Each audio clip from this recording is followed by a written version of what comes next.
So today I decided to do a little spiel on, we'll call it ghost hunting myths, things that people think are of paranormal origin, but that are actually not. Today I'm going to go over this concept that ghosts can drain the power from batteries, for example, like in a camera or an audio recorder, because this is something that a lot of people really believe in. And I've said it before, and I'll say it again. The value of a paranormal investigator isn't in that person's ability to gather paranormal evidence. It's their ability to distinguish something that could be paranormal from something that is normal. So when you're talking about batteries draining and whatnot, are you sure there can't be some other alternative explanation of why those batteries went unexpectedly dry so quick? Well, when you really look at batteries, there's a whole lot of things to consider. And the first thing is, these batteries, a lot of them have shelf lives 10 years.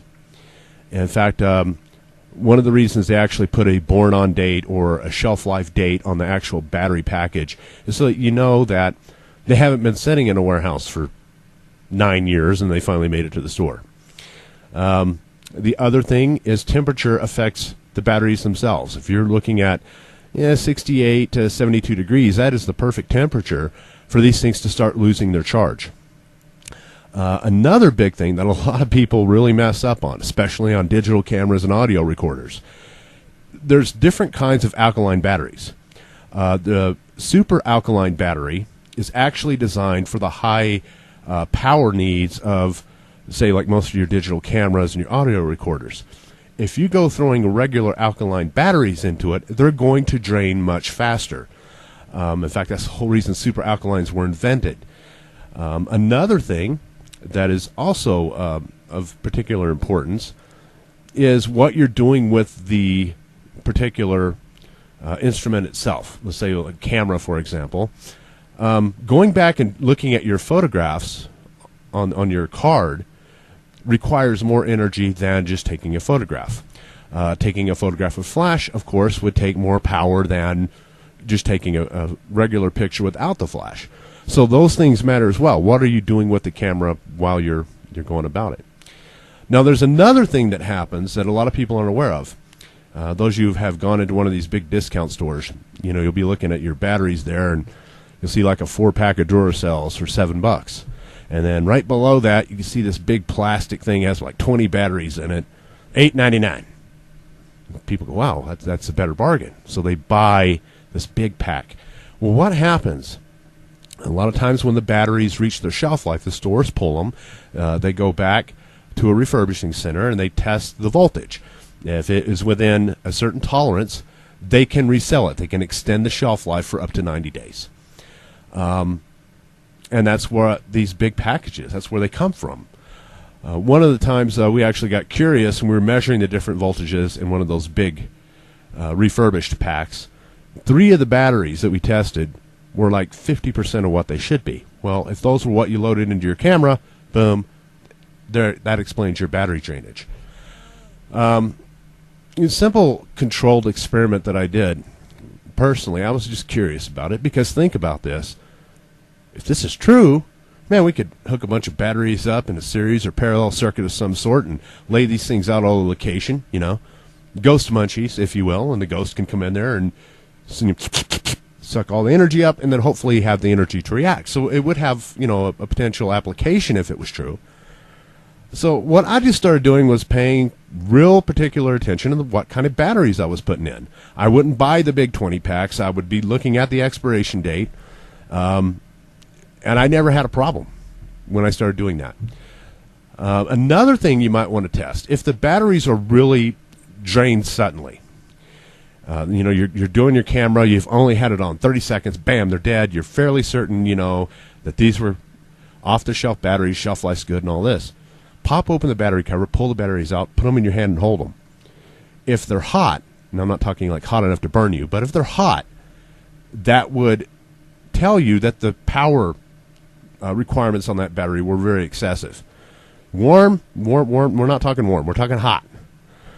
And that's a good way to, then, okay, maybe something happened. Once again, depending on what were you doing before that, But like I said, when I switched and started paying attention to the batteries, I never had any battery drainage problems again. So a little bit of food for thought there. I don't think that it is true. I think it's just people going out, they have batteries in their pockets, and things like that. They're not paying attention, and they just get a bad battery. Or they do something worse, like the battery contacts with change in your pocket or something, and helps discharge some of the voltage off. I don't believe it's paranormal. There's been nothing to indicate that it is. So that's it for this. Next time we'll be talking about the wonderful EMF meter. Okay, once again, we have the another blog entry continuing with the myths of ghost hunting, the things that paranormal investigators are doing, which is really screwed up. This time I'm going to be talking about EMF meters, electromagnetic field detection meters, and why they're worthless.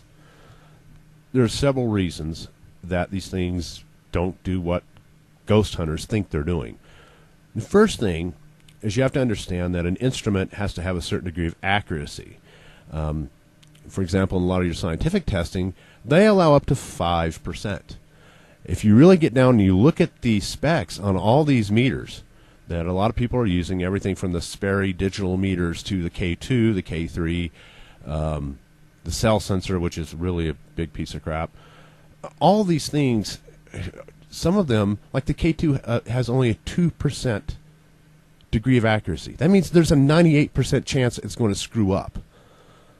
But people think, something paranormal is going on. The other thing is, stuff other than paranormal activity will set them off, of course. Most commonly, electromagnetic radiation.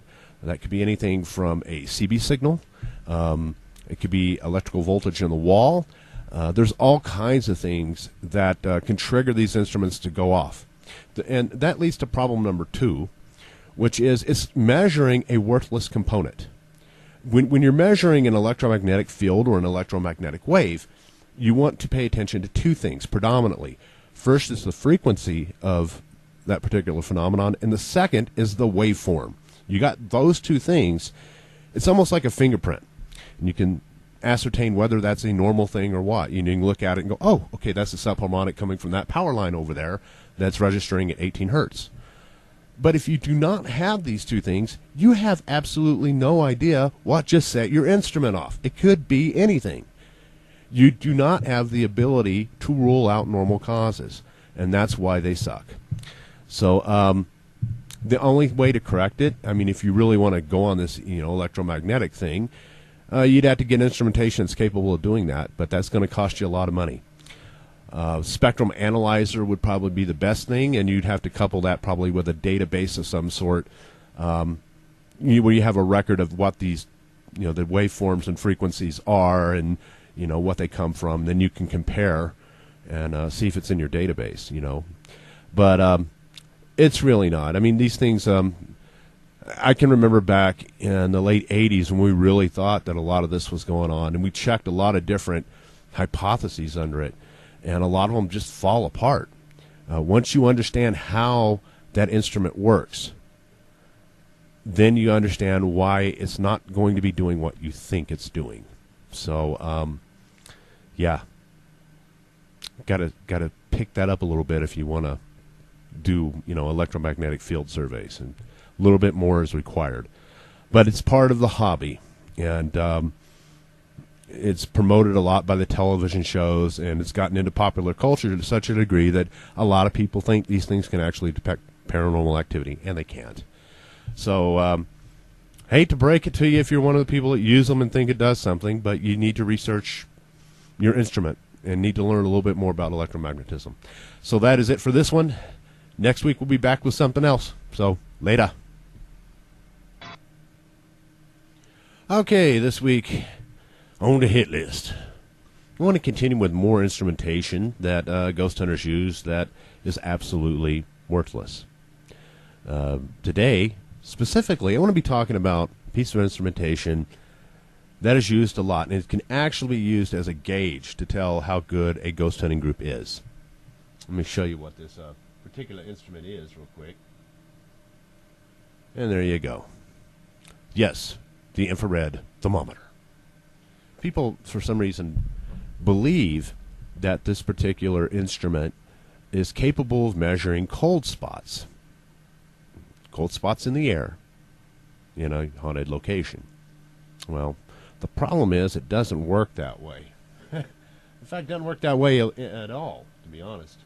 To understand this thing, what you have to look at is how the instrument actually works. And what it does, it sends out an infrared beam, and that beam hits a solid surface like a wall or whatever it is you're measuring, a turkey. Used a lot in the food industry, these things are. And what it does, the temperature of that causes a shift in the infrared beam, which the instrument detects and displays as temperature. So that's how the simplified version of how it works. It doesn't measure the temperature of air. It needs to measure a solid object for that to work properly. Second problem is the way they're designed. If you read the user's manuals on a lot of these things, they're designed to be used 6 to 8 inches or so from the object being measured. For example, if I'm a chef and I'm measuring the temperature of a chicken, I would hold it 6 to 8 inches from the chicken, squeeze a little thing, trigger, and it'd give me my temperature. At that distance, that light's probably about the size of a dime. Okay. Now, if I take that instrument and I'll hold it up and I shoot it, and I'm trying to measure the temperature of air, and it's going all 20 feet across the room and hitting the wall over there, I'm now measuring a 6-foot radius instead of the dime, which is what it's designed to do. So it's going to malfunction, going to tell me, wow, I'm going to get a weird reading. And I think that's probably why a lot of people think that these things can measure cold spots. They can't. Once again, great website to put out there how things work. Google it. And you can look these things up and figure out exactly how they work. They don't do what ghost hunters think they do. And like I said, this one in particular is a great gauge, because if you want to find out how good a team is, all you got to do is look at their equipment, because you're going to see their methodology and also their experience, their learning curve, okay? And if they have one of these in there, it's basically saying either they're a newbie or their learning curve isn't quite there. They might not be as old as they think they are. A lot of people are, I've been in a ghost hunting group 20 years. If you're using one of these things, no, you haven't.